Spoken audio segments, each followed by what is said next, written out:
Olá, meu nome é Andréa Torres e trago hoje para você o resumo de um livro antigo chamado Fast Food Nation, de Eric Schlosser.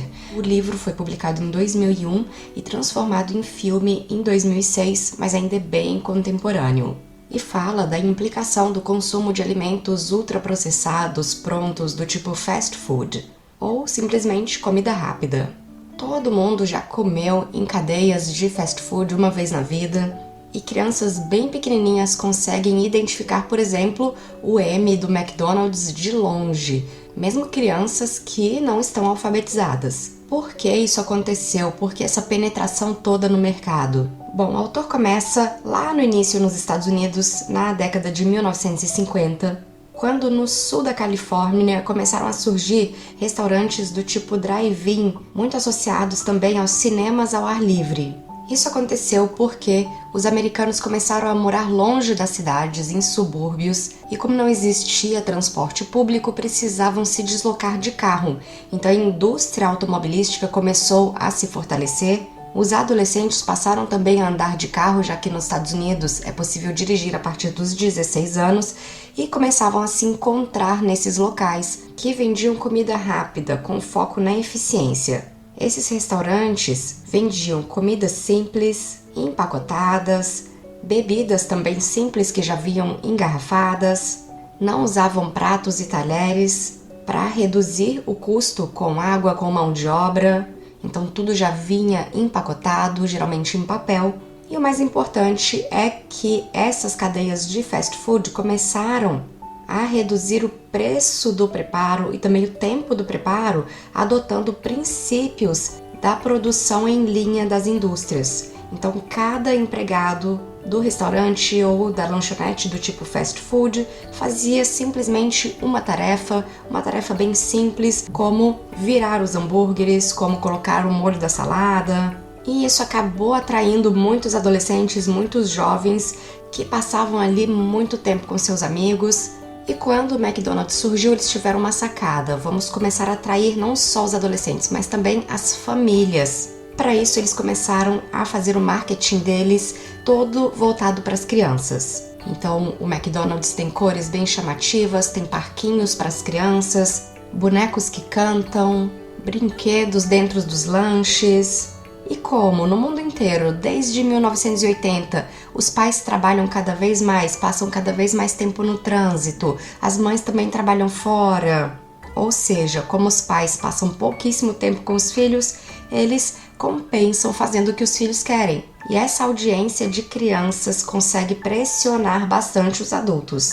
Além disso, as crianças ainda não estão completamente formadas, então elas acreditam em tudo que é veiculado nos comerciais. São muito fáceis de se convencer e por isso a indústria de alimentos começou a explorar a vulnerabilidade das crianças cada vez mais. Por exemplo, o McDonald's descobriu que quando coloca brinquedos junto à refeição, aquela refeição vende 2 a 3 vezes mais durante a semana. Nos Estados Unidos também passaram a existir redes de fast food dentro de algumas escolas e também em hospitais, o que é um grande contrassenso.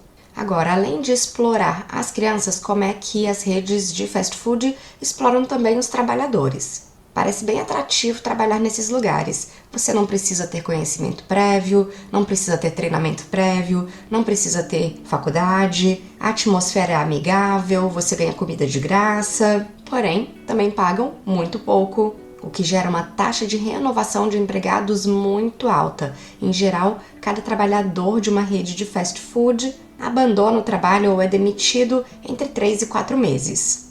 Atrai principalmente trabalhadores bem jovens, como adolescentes, pessoas bem pobres e em vários países imigrantes. Eu estive, por exemplo, na Dinamarca e os trabalhadores dessas redes, dessas lanchonetes, geralmente são trabalhadores árabes. Nós vemos inclusive mulheres árabes trabalhando com burca. E qual é a vantagem de ter trabalhadores pobres, imigrantes ilegais, adolescentes? É que justamente esse grupo luta menos pelos seus direitos do que trabalhadores mais velhos ou mais experientes. Alguns estudos também mostram que adolescentes que trabalham muitas horas nesses locais acabam deixando de dar atenção para a sua educação e até para a sua vida social. As lanchonetes do tipo fast food também sofrem mais com assaltos, com criminalidade, então os trabalhadores dessa indústria também estão em maior risco. Você também pode pensar que comprar, que adquirir uma franquia vai te dar um retorno imediato, mas não é o que muitas vezes acontece. Com o modelo de franquia, você compra uma licença para ter aquele restaurante, aquela loja. E as franquias prometem uma mistura de independência e segurança. Os donos das franquias dizem que você vai estar dividindo os riscos e também os benefícios. Porém, na realidade, as franquias trazem muito mais risco do que benefícios. Você tem que investir uma grande quantidade de dinheiro para começar e é forçado a seguir todas as regras da corporação. E muitas dessas regras são punitivas se você não seguir. Essas redes alardeiam quando um franqueado atinge um enorme sucesso, mas nunca falam daqueles que faliram.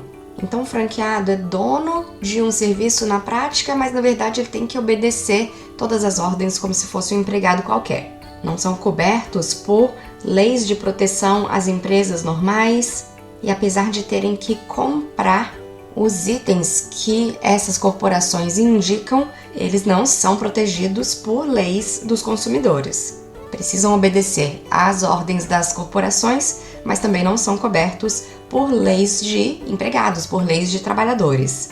Ou seja, a vantagem mesmo é só para essas grandes corporações e não para quem é franqueado. Em relação ao alimento, quando nós comemos um alimento do tipo fast food, o que nós estamos percebendo com as nossas papilas gustativas não é o que você imagina que está ali dentro. Por exemplo, existem várias marcas de iogurte de morango industrializado. Algumas têm até pedaços de morango, outras não têm nenhum único morango na sua composição. Isso acontece porque o sabor, o aroma que sentimos, não necessariamente vem de algo natural. Um amigo me contou um dia que estava com a sobrinha e ofereceu a ela um morango mesmo, a fruta morango. E ela disse, isso não é morango. E ele falou, como assim isso não é morango? Claro que isso é morango. Porque na imaginação dela, morango era o gosto do iogurte morango, era o gosto do sorvete de morango e não da fruta. E o objetivo da indústria é nos viciar. Então, eles alteram os sabores, eles alteram os aromas, eles colocam muito mais açúcar do que naturalmente nós encontraríamos na fruta. Os alimentos processados todos, como alimentos enlatados, alimentos congelados, alimentos que vão para o aparelho de micro-ondas, os alimentos do tipo fast food, contêm muitas substâncias para que esses alimentos tenham um sabor adequado para te viciar, para que esses alimentos durem mais, para tentar ser mais gostoso do que o sabor da concorrência. E na época que o livro foi escrito, não investiguei como é que está agora, o McDonald's admitiu que a batata frita deles não era vegetariana. A batata frita deles continha extrato de carne, extrato de galinha, para ficar mais gostosa. E aí isso começou a se repetir em várias outras cadeias de fast food. Alguns alimentos industrializados falam, não, mas os nossos corantes são naturais. Mas o fato de ser natural não significa que você ainda assim está consumindo o que você espera que está consumindo. Por exemplo, o aroma natural de amêndoas muitas vezes é extraído de pêssegos. Então é um aroma natural, mas não é o aroma natural do alimento que você espera. Outra questão discutida no livro é o impacto das cadeias de fast food na vida dos agricultores e dos produtores de carne também. Então, por exemplo, quando o McDonald's surgiu, eles compravam carne de cerca de 175 produtores. Mas para que os hambúrgueres ficassem todos mais parecidos em todo canto, eles começaram a adquirir essa carne de apenas 5 fornecedores, formando grandes monopólios. A mesma coisa frango. 8 empresas que processam o frango controlam 84% de todo o frango que é vendido no McDonald's, lá nos Estados Unidos. O que parecia uma boa ideia no início, até para os agricultores, então minha empresa será responsável pelo fornecimento da maior parte da carne, ou do frango, ou das batatas. Do McDonald's acabou virando uma situação de dependência, porque eles passaram a fornecer exclusivamente para o McDonald's e ficaram reféns, porque se o McDonald's disser, agora eu não quero mais, a empresa quebra. Então, essas empresas começaram a ter cada vez mais influência na vida dos produtores e dos agricultores em geral. Começaram a ditar preços, começaram a ditar meios de produção, a velocidade de produção, as condições de compra, as cláusulas para terminação dos contratos, o que fez com que muitos agricultores e muitas empresas acabassem se endividando demais. Por exemplo, nos Estados Unidos, a batata frita era vendida por $1,50, mas os produtores de batata ganhavam apenas 2 centavos de dólar nessa transação. Isso faz com que os fazendeiros, os produtores, acabem tendo que trabalhar muito mais enquanto ganham muito menos. Alguns foram até forçados a venderem as suas propriedades, mas essas companhias tão boazinhas acabaram contratando de volta esses mesmos empregados para trabalharem nas terras que uma vez foram deles. O hambúrguer também custa barato por conta da forma como as aves e o gado é tratado.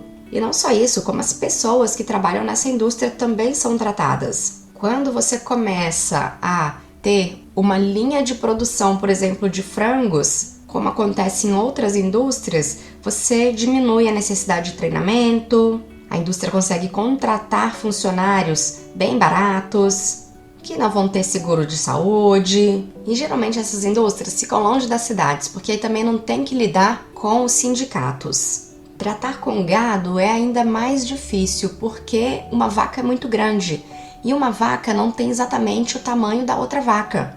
Então é difícil automatizar tudo na indústria, o que quer dizer que os funcionários que trabalham no abate das carnes acabam trabalhando com facas muito afiadas, com instrumentos muito afiados, e isso aumenta muito o risco de acidentes, do trabalhador perder um dedo, de ser amputado se ele não está bem treinado. E se é exigido dele que ele produza tudo muito rapidamente. E quanto você acha que é o ressarcimento para o funcionário que perde um dedo? Nada? Quase nada? Pois é. Fora isso, essa industrialização rápida das carnes também aumenta o risco de vários tipos de doenças. Bactérias comuns, como a Escherichia coli, podem sofrer mutações que fazem com que ela comece a produzir toxinas cada vez mais letais. Se os animais são alimentados com pedaços de outros animais, o problema piora. E além disso, tem toda a questão da forma de acondicionamento das carnes, transporte das carnes, preparo das carnes, que se não for adequado também aumenta o risco de doenças relacionadas aos alimentos. Nos Estados Unidos, estima-se que 200 mil pessoas têm algum problema relacionado à contaminação de alimentos a cada dia. Pode ser uma dor de barriga, uma diarreia, com vários estágios de gravidade.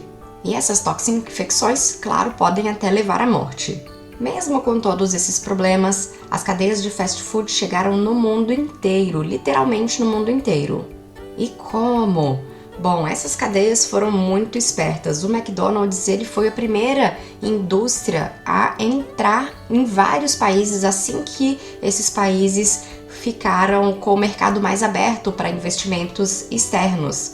Eu lembro que assim que o presidente Fernando Collor abriu o mercado do Brasil para investimentos internacionais, o McDonald's se instalou em Brasília. E isso ele fez em todos os países do mundo, o que influenciou a cultura local, o que influenciou as técnicas de produção, o que influenciou os hábitos. Por exemplo, na Índia, o McDonald's teve que ensinar como iriam fazer a produção de alface nas fazendas na Índia, porque a alface não é um produto local daquele país, não combina muito com o clima. Só que o McDonald's não importa apenas tecnologia, onde quer que ele vá e onde quer que essas cadeias de restaurantes se instalaram, não só o McDonald's, existem várias outras marcas, várias consequências negativas também chegaram a esses países. Nem preciso dizer que quanto mais as pessoas consomem alimentos ultraprocessados, mais aumenta o peso e a quantidade de doenças crônicas nessas populações. Entre 1973 e 1993, na Grã-Bretanha, o número de cadeias de fast food dobrou e o número de pessoas obesas também. Por todos esses motivos que a gente está vendo, esse tipo de lanchonete virou alvo de protestos de ambientalistas, de ativistas para direitos dos animais, de sindicatos de trabalhadores. E é lógico, uma dieta saudável pode conter de tudo. Mas a quantidade de alimentos industrializados, processados e ultraprocessados que a gente consome tem que ser a menor proporção possível nessa dieta saudável. Para fazermos boas escolhas, precisamos também estar bem informados. Então, se você quer escolher bem o que vai comer, comece a pensar sobre essas questões, não só sobre o valor nutricional daquele alimento, mas sobre a forma de produção daquele alimento e o impacto daquele alimento na vida dos trabalhadores, na vida da comunidade, na vida dos animais. E tome as suas decisões de forma mais consciente.